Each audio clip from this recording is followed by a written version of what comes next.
Alright, welcome to my presentation. My name is Jennifer Welch, and I will be talking about this article that you probably have already read from researchers out of Beijing talking about a new treatment for MRSA. This was published in January of this year, so this is fairly new treatment, fairly current. And if you have already looked at the PowerPoint slides, you'll notice the pictures first. I chose to talk about MRSA because I have some personal experience with it, and you may too. It's pretty widespread these days.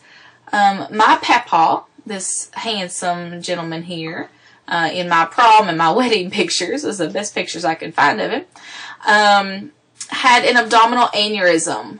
At one point, a double abdominal aneurysm, and almost died. He was in ICU for about 2 weeks. And in that time, because of the lack of mobility, he developed a bed sore, which is unfortunately pretty common in the elderly, and he got MRSA in it. So it was a hospital acquired, which this was 15, 18 years ago. 15, I guess about 15 years ago. So pretty much on par for course at that time. And it took 8 years for that wound to heal. He had a right, I believe it was a right gluteal abscess or wound, and very deep. Had to go to wound care treatments, all kinds of things, for 8 years to finally get it to heal from the inside out. So it was a very long process. He lived with my family, so I experienced firsthand that taking care of someone with such an injury. And then, this is my precious little girl. She's turning 5 this week, but this is Rachel at 3 weeks old. And for with no known reason, she had to go to had to be hospitalized. We were in Alabama at the time, so she had to go to Children's in Birmingham. She had to have it surgically drained, put a Penrose drain in it, a week on IV antibiotics, had to have 3 lumbar taps, spinal taps to check for further infections, so quite a big ordeal. I think 10 days or 2 weeks more of antibiotics at home afterward, so quite a big ordeal to get over this MRSA infection at such a young age. And then, my next child, this is Ryan, and this is Rachel. Ryan is getting ready to turn 2, but when he was born 2 years ago, I had a C-section, and about, I guess about 2 weeks, 7 days, 10 days, 2 weeks, something like that, after he was born, my C-section started swelling, it ruptured. I poured out infection, sorry if I gross you out, and it was MRSA positive, and I had to pack my C-section incision for about 5 months to get it to heal. So when I started thinking about what article I was going to talk about, I ran across a few about MRSA. I thought it was interesting, especially with some of my personal experiences, and wanted to talk about, how do we treat a disease like this? So if you're not familiar with MRSA, I think you probably have heard of it at least.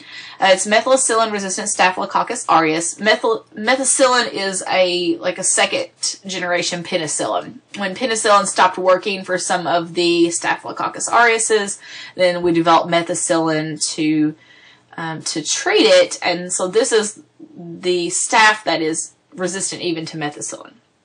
They had some articles that seem to say that they'd identified this MRSA as early as the 1960s in hospital-acquired settings. But now, as we know, it has pretty much extended into our communities. A lot of people are colonized with MRSA, and there's a lot of risk factors involved in getting it, but it's a lot more common in our general population, not just in the hospital setting. It is considered an epidemic I couldn't find very many recent stats, even on the CDC's website, but a lot of the information here from 2005, there were 18,000 people that died from MRSA, and according to some of the research, that of all the skin and soft tissue infections, that staph, not necessarily MRSA, but staph itself can be up to 60% of all the infections, and then MRSA then is a subset of that. There have been some reductions where we know a lot more about cleanliness, we know a lot more about prevention, cross-contamination, etc. We've put in place in some hospitals ways to try to reduce MRSA and reduce its spread. I remember working in the NICU at the University of Kentucky Children's Hospital around 2004, 2005 with an MRSA outbreak in the NICU. And part of my job as a nursing assistant on some days was to sit by the door and refuse entrance to any doctor who would not remove their lab coat. Because they felt like the doctors were bringing in and transferring MRSA from other parts of the hospital into the NICU. And so the NICU was sequestered. There was an MRSA positive group and a non-positive group. You couldn't cross between the sections. Doctors had to remove all their stuff from outside in the normal hospital before they went in. It was quite a big deal. And so preventions like that have reduced some of the numbers, but there is still quite a bit of infectious MRSA out there. Risk factors, obviously, the closer you live with people, the more potential to transmit. A lot of people do colonize MRSA. You can find it on nasal swabs. A lot of us have it. It just doesn't cause infection until it gets in someplace, open wound that it's not supposed to be. A lot of daycares get it. A lot of athletes, places where germs are spread, and people are in close contact. There is some lifestyle conditions like IV drug users, male homosexuals, homeless people, jobs like military jobs or prisoners, things like that, that all have higher incidences of MRSA. So what's the problem? The problem is, how do we treat this disease if it's resistant to treatment? We can keep making antibiotic, but we keep getting new variations, new mutations that are still resistant. And so how could we approach this on a DNA level or on an RNA level, a genetic level, to try to combat the problem in maybe a little bit different way than some of the other treatments?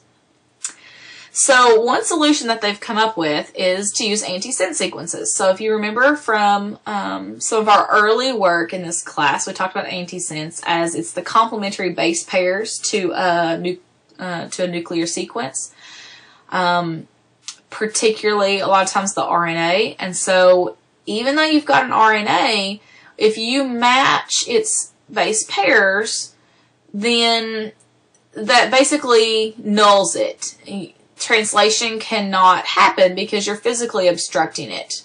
It's like closing up a zipper, is the way I think about it. That you've zipped it up, you've closed both sides of the zipper, and nothing can get in there, and you can't translate anymore. So this has been used before. This article by Ming that I referenced has used antisense sequences to block some signaling pathways. So some of the signaling transduction pathways that we've spoke about, to block the pathways that would then restore MRSA to being susceptible to the drugs we already use. So that article used a little bit different approach. They want to use the same drugs we've already used, but making MRSA kind of not able to be treated with those. And this article goes about it a little bit differently. Their therapy strategy is to basically find a piece of RNA that's essential to survival, something that the bacteria cannot live without, create the antisense for it, and then use that as a treatment. So we're going to inactivate the RNA, thereby preventing the transcription translation of things that are essential to the bacteria, and then they can't survive any farther. So actually creating a drug therapy that uses antisense sequences. So the one that they focused on was bacterial RNA polymerase. So as you know, an RNA polymerase is one that is necessary for transcriptional initiation at the very beginning of transcription of genes.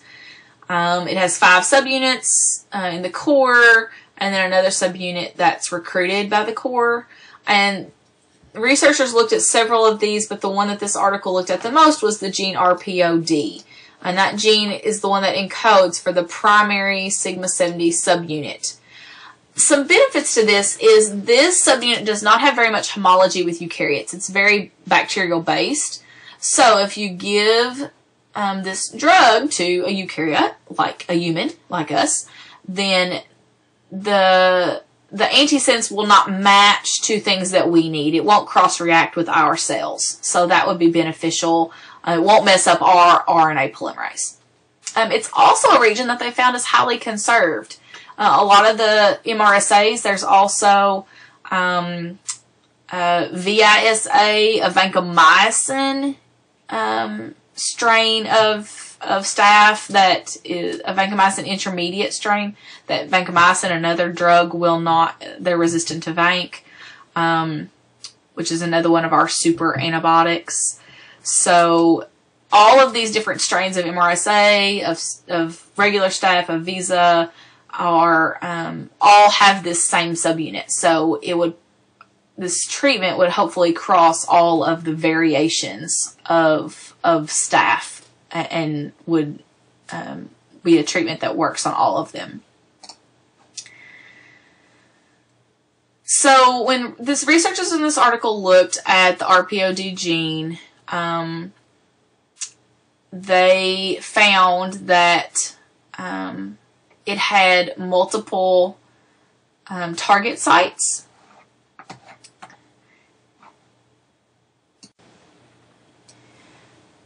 So these target sites were places where there wasn't a stable secondary site. So they thought this section was accessible to PNA binding. So PNA is the peptide nucleic acid, which is basically that antisense sequence.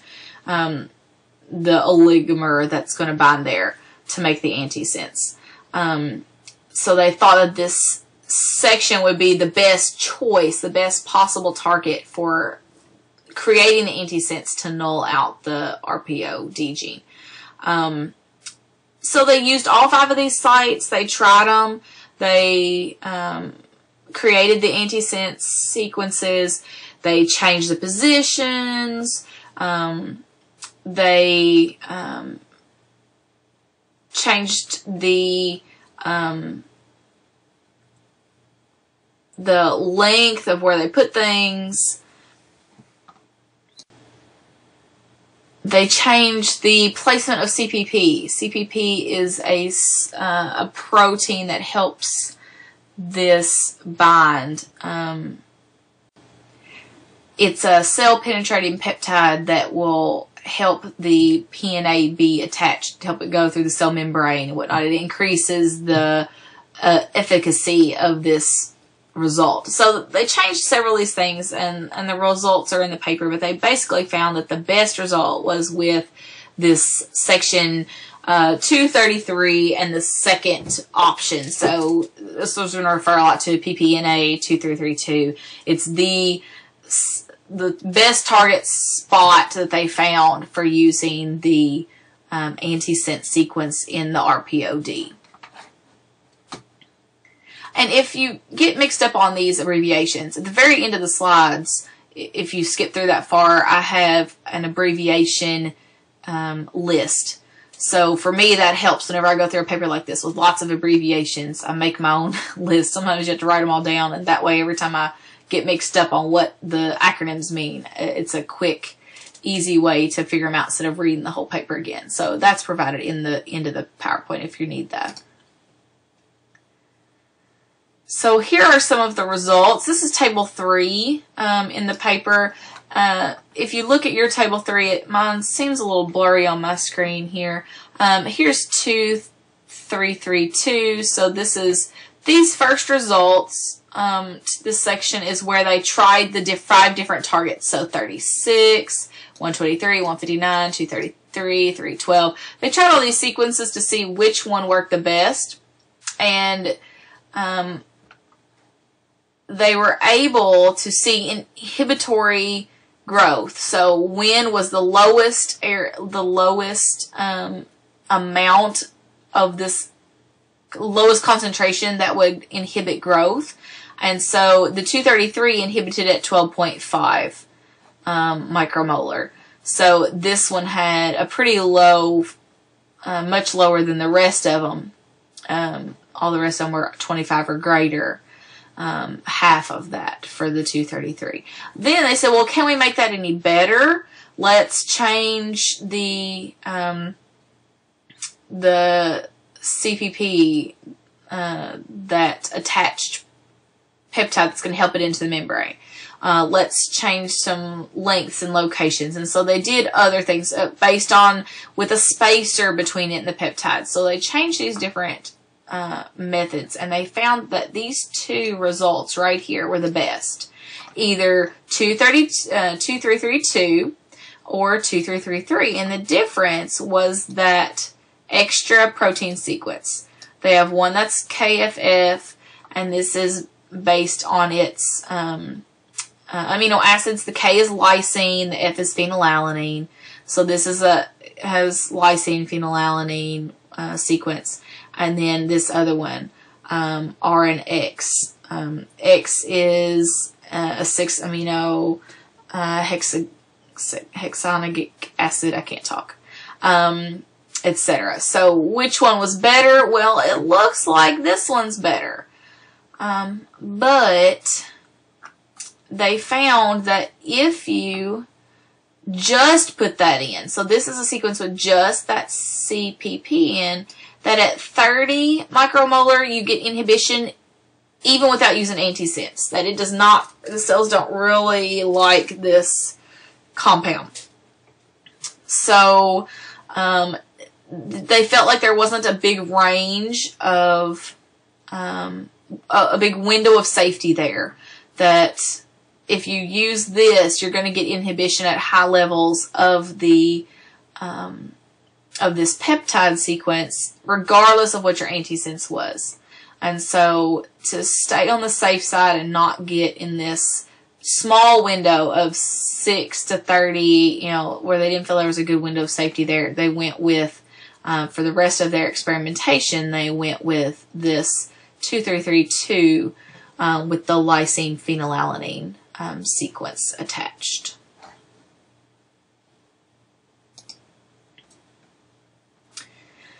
So first they grew this in pure culture, and that's figure 2 in the paper, and you can see all the possibilities. They grew it, the MRSA with the antisense sequences at several different concentrations, and you can see that the controls did not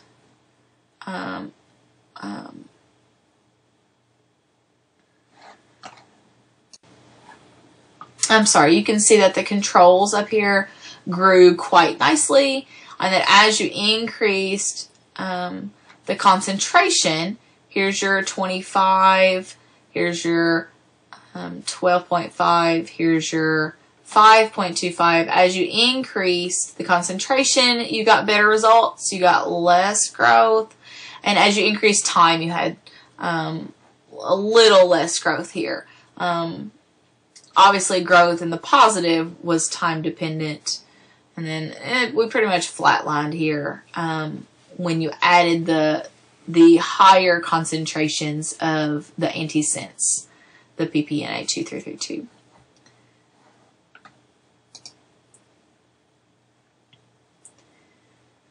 So after growing this in culture, we also looked at the results of PCR. And if you look at these cells that were under PCR, you can see the control cell grew in 24 hours. Great. It did fine with no inhibition. If you gave the sequence 40 micromolars for 24 hours. You got this very small growth. You had suppression of that gene. Pretty much full suppression in their opinion. If you gave them half of that, you gave them 20, you had about half suppression, etc. So it was concentration dependent. You could tell on the Western blot and the PCR that the mRNA itself had decreased at those higher levels of the antisense. So we're looking kind of at the actual mRNA sequences, the genetics, not just the bacterial growth or whatever. So does this really work on humans though? Does it work in real life? Which is always the question for clinical application. Can we actually put this in a person? So we didn't put it in a person yet, but they took cells from a real person that had MRSA. They grew those in culture medium. And if you look at the circles here, or whatever shape this is,